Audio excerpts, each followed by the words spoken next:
Yes, Arizona football was awful last year, but hope springs eternal. But in a weird way, generally awful teams don't lose good players, but that's exactly what happened with the University of Arizona.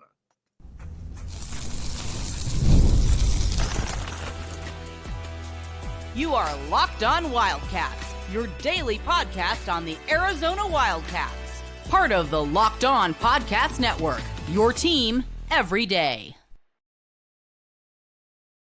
Thanks for keeping it Locked On Wildcats and making this your first listen of the day. Locked On, your team every day. This show is brought to you today by Monarch Money. Take control of your finances with Monarch Money. Use code LOCKEDONCollege at monarchmoney.com for 50% off your first year. All right. Arizona football is going into an interesting season right now because you've got a lot of guys that are, you need to emerge. I mean, that's kind of the way it always is, really. But Arizona's in an odd spot because they sucked last year, but they also lost a lot of good players, and that is something that we're going to have to go over here a little bit. First and foremost, and then we'll talk about how you can replace them. We're going to talk about the new O-line, all that stuff. But first and foremost, Tetairoa McMillan. How do you replace T-Mac? That's going to be the question that I think a lot of people have, and I don't think that you don't really have any answer to it. Now, the first one that you could say is, and I'm kind of a subscriber to this theory, that it's going to be a deeper, better unit across the board. I get that, and I understand that. So there is obviously that part to it. But so if you get a bunch of guys, let's say you get Chris Hudson, let's say you get Javin Watley. Let's say you get Chris Hunter. Let's say you get, Luke Wysong. All those guys, that definitely helps out in a big way because, again, if you got 400 or 500, 600-yard receivers, that makes, like I said, that makes Noah's job a little bit easier. It allows them to kind of spread things out a little bit. And, that's obviously something that's obviously a good thing. But the one thing that we do need to talk about, though, is, who could really emerge as that guy. And I think the guy that could really emerge as that guy, I still think is Chris Hudson. Now, I'm a big fan of Javin Watley. The more I watch Watley, the more I think that, this guy was probably a little bit undersold on the national scene as far as, the transfer portal, put up big numbers, and he looked great in camp. Now, again, this could be a Jeremiah Patterson type situation where it's, you're just kind of like, well, whatever. But I look at it though, and I'm just kind of like, all right, well, I think the receivers are good enough. I'm just going to say that. And I do think that Noah's going to have a better season this year. And I think a big, big reason why is because you're going to have a deeper receiving core. Not only are you going to have a deeper receiving core, you're also going to have a situation too where you got guys that are bigger, guys that can make plays. And I think, again, that's kind of what's exciting about this possibility here for Arizona football. So like I said, we'll see how this plays out. Now on the offensive line, it gets very, very fascinating because, again, with T-Mac, I think that you were able to replace him with competent players, at least from what we saw. The problem though now is on the O-line. The O-line was obviously a problem last year, and a big problem. Generally, like I said, and I've said it a million times, you generally don't replace guys like a Jonas Sabanea, who is a first-round pick or a second-round pick, a Wendell Moy, et cetera, but they're going to try. So at right tackle, which I never understood why they played Jonah at right tackle as opposed to left tackle last year, but whatever. You're going to probably be looking at somebody like a Ty Buchanan or a Big Rhino. One of those two are going to be in there, and they're going to need them to perform. There's pretty much no other way around. There's pretty much no way around it. I think the one thing is that I watch this and I think to myself, who could really emerge? Who is that? And when I see the wide receiver unit, I think to myself, yeah, that unit, it's got players on it. And I do think that that's a lineup that I think could be pretty interesting, to be honest with you. And so That's interesting because again, I think they replaced him fairly well at the wide receiver spot. The problem though is on the offensive line. I just don't know that they replaced him with capable players. You watch Texas Tech people talk about Ty Buchanan, and it's generally not the best the best comments in the world. But we're going to see. He has some experience, and he's better than Michael Wooten. I can't have Michael Wooten on the field. I don't know how else to put that, but I cannot have Michael Wooten on the field. He is just not good enough. That's just pretty much the way it is. So you got Michael Wooten, but these then you Big Rhino, that's going to be a real test. If he can stay healthy, I think that Arizona can be in pretty good shape because he's got a lot of talent. He really kind of took that position by the nostrils while he was in camp, and he's just got to be able to get ahead, and he's just got to be able to continue to do that, what he did last year, but stay healthy because he's a huge guy. He can move pretty well, actually. I mean, he's not a sloth by any means. He can do a lot of stuff. You just need him to be able to stay healthy. And if he can stay healthy, then I think he's going to be in a good spot for Arizona. But again, that's going to be the key. Can he stay healthy? Can he get out there? Can he, make the plays that he needs to be that kind of road grader, for lack of a better term? But it's going to be a whole process there. Then you got Buchanan, obviously. Now the next one is Wendell Moy. Wendell Moy took a massive step back last year under this coaching staff. Not only did he take a massive step back, he is a guy that when you look at him and he entered the transfer portal, everybody wanted him. That's generally a sign that, not sure what to tell you guys here, but this guy's probably pretty good. If everybody wants him, we'll find out. It's going to be a big year this year for Wendell Moy. He's at Tennessee, obviously a big-time football program. He's at Tennessee, and he is, like I said, he's going to have his chance. My guess is he's going to be pretty darn good. I mean, I know what I saw the first couple years. We'll see. Then you got Josh Baker. Replacing Josh Baker, you got DeCambra. DeCambra is going to be interesting in this. I don't think DeCambra is a bad football player. I think he if he were to tell me that he's going to be the best O lineman, I could definitely see that. He comes in with a fair amount of credibility. And not only does he come in with a fair amount of credibility, he also comes in with the ability to, like I said, you watch him and he looks the part. Again, probably not an NFL player, but somebody that, I could see making it, being a pretty good player here. So that's the one. I feel pretty comfortable with him and Josh Baker, and I love Josh Baker. Josh Baker is the man, but I feel pretty comfortable with him. Now, the next one though that I look at is, what are you going to do though at that? What are you going to do though at that position where you're like, all right, the O-line, is that going to be good enough? DeCambra, cool. Who's going to be that guard? And I got real concerns about the guard positions. When I look at that guard position, I think that there's some real issues here. If you're going in with Deuce and Moy, I don't know that that's good enough. Now, again, I'd love to be wrong. The previous coaching staff loved Deuce. They liked him as a tackle, though. He's definitely not a tackle.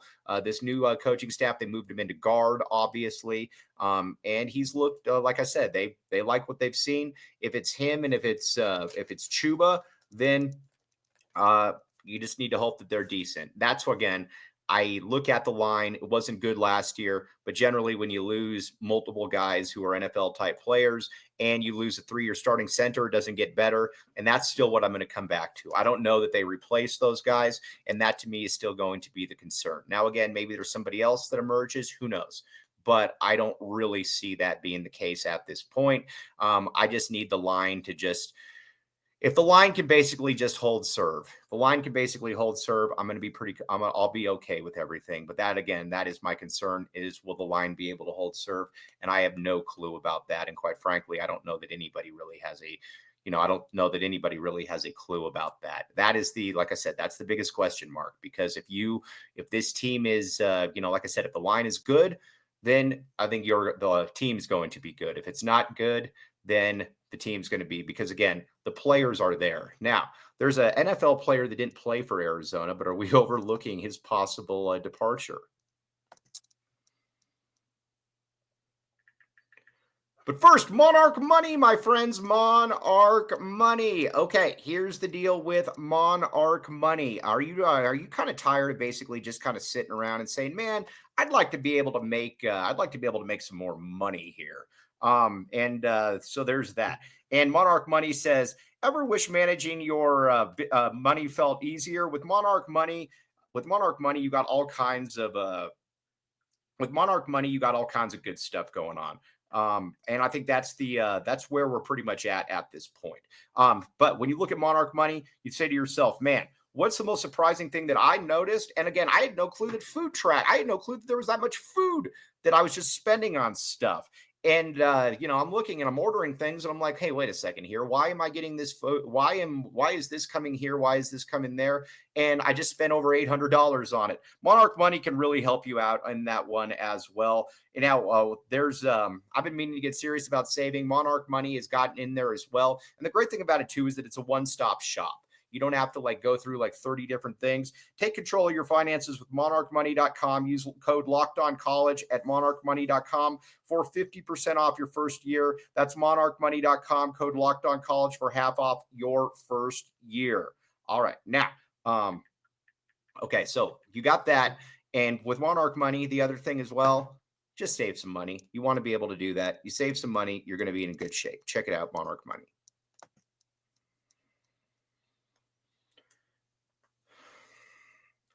Thanks for keeping it locked on Wildcats and making this your first listen of the day. I am your host, Mike Luke. All right, now let's talk a little bit about the running back position.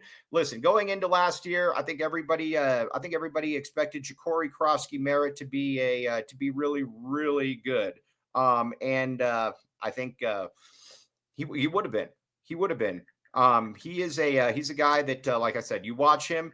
And he's a player that he's going to play in the NFL. He's that good. And so there's that. Now, where are we at though when it comes to that running back spot? You got Kedrick Reesano in there. I like Kedrick Reesano more than I like Quali Conley, and I like Quali Conley. I thought he was solid last year. I thought for what he was asked to do, I thought he was pretty darn good. But he's also not somebody that is is a next level type guy. I think Reesano can be that. I think Reesano can be that in spades. I look at Reesano. I look at Reesano. I look at Ishmael Mahdi. I look at what I'm at with Quincy Craig, and it just kind of is what it is. Those guys I think are all better. Not only are those guys better, it's a position where this with Alonzo Carter, I think they're always going to be good. I got no concerns about that. And again, getting Kean Burnett back at that tight end position. Hopefully that tight end position can be. He can stay healthy, because if he stays healthy, then it's going to be good. All right, now let's move over to the defensive side of the football here a little bit. We're going to get to coaches as well. But on the defensive side of the football, listen, you lost Taitai Uiagalelei. Taitai wasn't, I think, what everybody was hoping that he was going to be. Taitai's solid. I'm not going to be one of these guys that sits here and says, oh, Taitai sucks, or, something like that because he left. But Taitai's okay. He's not bad, but he's going to get you a couple sacks this season. He's going to get you a couple tackles, but he's not going to really put you in a position to really make plays. Nobody's really scared of him. So, but you're replacing him with, and this is where it all kind of depends. Are you putting Riley Wilson in that position as that primary edge rusher? Now, again, I know it's a different system. I get all that, but what is that? Who is going to be that? Now, at that defensive tackle spot, you obviously didn't lose much, but you're bringing in Tia Savea. Tia Savea was better than any defensive tackle Arizona had last year, and that is a big one. Bringing in Tia Savea, listen, he's not Big Bill Norton, but Tia Savea is good. And he's big, he's fast, and again, he's competent. That's the thing, is that you get somebody in here that is competent, and that's all you really need on that D-line. We'll see about McKnight. Like I said, Shear's a big fan of McKnight. I don't know that I really believe in that. I don't know that I really agree with that. But, like I said, we shall see. I am curious. I'm very, very curious, though, how that D line works and if it's going to be good enough. You're running a 3-3-5. Are you going to be having a Riley Wilson, with his hand on the ground at times? That's something that I don't think that a lot of people know. I certainly don't know. And so we will, that's going to be an interesting one as well. Now at that linebacker spot, you didn't really lose much. You lost Jacob Manu, but he wasn't that good.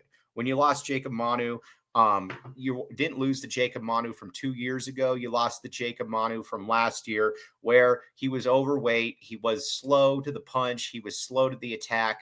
And he just, quite frankly, he just wasn't that good. And that's something that I think that, that's something that is, that's kind of where we're at this point. All right. Now, when I look at somebody like Tetairoa Davis, yes, he's a big name in the portal.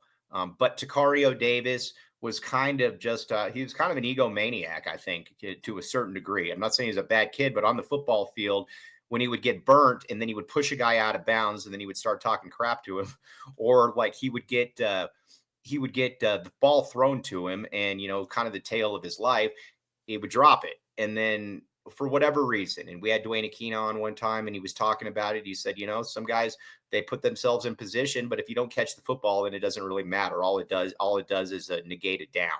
So that's an issue. I don't think that he's really a loss though. I think with Javion Cole, I think with, Marquise Groves Killebrew, I think those guys are going to be good enough. Again, now, are they great? No, but again, you watched Tetairoa Davis last year and he was not great. Now you could say that, that's because of coaching. That's because of this. That's because of that, whatever the case may be. But that is that's obviously a concern when you've got somebody like him. But I think the secondary is going to be just fine. You lose you lose Gunnar Maldonado. That's a loss. Like I said, my bad, Gunnar. The thing with Gunnar, though, is that, like I said, I think that he is somewhat replaceable because the safeties are solid. Now, again, you would like to have more than two, but Dalton Johnson, Genesis Smith, those guys are good. You got Latrell in the back end as well. Latrell, I think, is a fascinating. He is there. Like I said, there's a lot to like about the DBs. You get Traden Stukes back in there as well, and he's going to make a lot of impacts as well. So. The secondary, I think, is good. The defense, like I said, I don't see why the defense can't be as good, if not better. And then the defense sucked last year. So I'm not trying to sit here and pretend that the defense was good. I just don't know why the defense can't be a little bit better this coming season. I like Danny Gonzalez. And not only, I like Danny Gonzalez, and not only do I like Danny Gonzalez, he's a guy that, like I said, you watch him and he's kind of like I said, I think he's a good X's and O's. He's a good X's and O's guy. And there's also I think the fact as well that you watch him and you're just kind of like, okay, you get it. But the problem is I just don't know how good the talent is. And I think that's the thing that you just got to pretty much. I think that's the thing that you just pretty much got to look at is what is the talent like, and I just don't know that the talent is there for him. So we'll see. As far as the coaching goes, because that's obviously the elephant in the room that a lot of people are discussing right now. And I think it's a more than a fair discussion. And but I think there's an underrated upgrade at a spot that maybe we haven't talked enough about.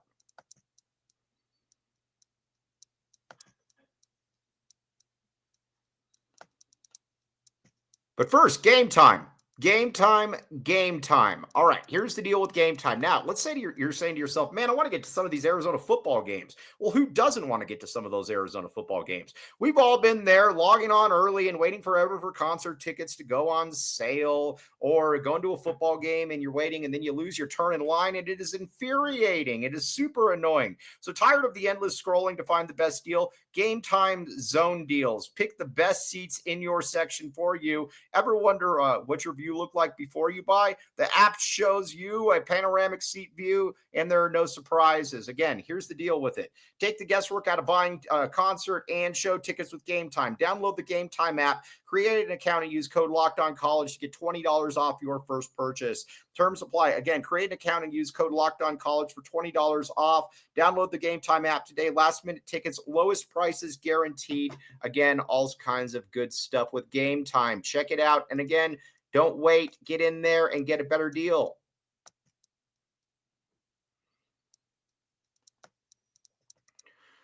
Thanks for keeping it locked on Wildcats and making this your first listen of the day. I am your host, Mike Luke. Okay, now, all right, here's the deal there when it comes to the coaches. When it comes to the coaches, well, obviously Seth Doege is a massive improvement over Dino Babers. Like I said, I don't think we're sitting here and breaking any news about that. Seth Doege is a huge upgrade. He knows what he's doing. He wants to be there, et cetera, et cetera.